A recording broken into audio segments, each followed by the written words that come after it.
Eu sou a Larissa, eu participei do projeto de iniciação científica junto com o Eric, a Carol e a Ana Luísa.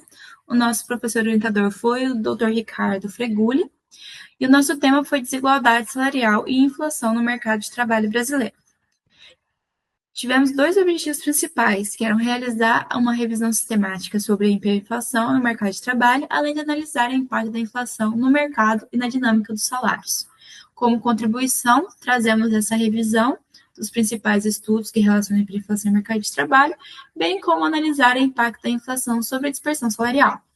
A revisão sistemática foi feita para fundamentar a teoria econômica, foram usadas 3 bases de dados, e com isso buscou-se artigos empíricos publicados em inglês no período de 2010 a 2025 que analisam o impacto da hiperinflação sobre o mercado de trabalho e seus indivíduos.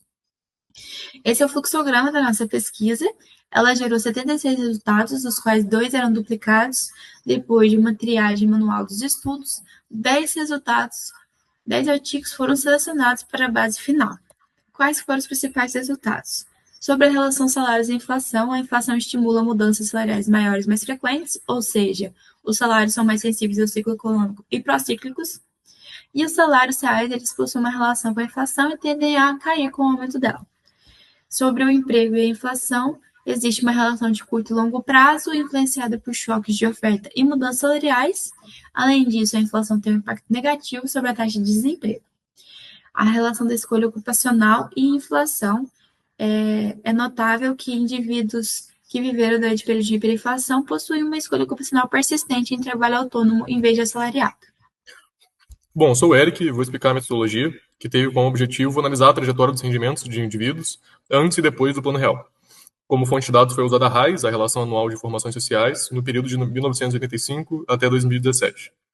Os dados foram tratados, ou seja, foram feitas exclusões de dados inconsistentes, faltantes e valores discrepantes, e foi selecionada a amostra, que foi uma construção de um painel de dados balanceado, focado em coortes de trabalhadores antes e depois do Plano Real. Sobre esses coortes, então, foram definidos um grupo de tratamento, que foram os ingressantes do mercado de trabalho em 1989, durante o período de hiperinflação, e uma coorte com os trabalhadores que entraram em 1995 no mercado de trabalho, pós o Plano Real e durante o período de estabilização. Foi estimado um modelo de mínimos quadrados ordinários, que tenta explicar a evolução dos salários a partir de dados sobre a educação do trabalhador e sua experiência, mais um valor exógeno, ou seja, o resíduo em que mostra como choques aleatórios podem explicar a evolução do salário. Ele vai ser um valor muito interessante daqui para frente.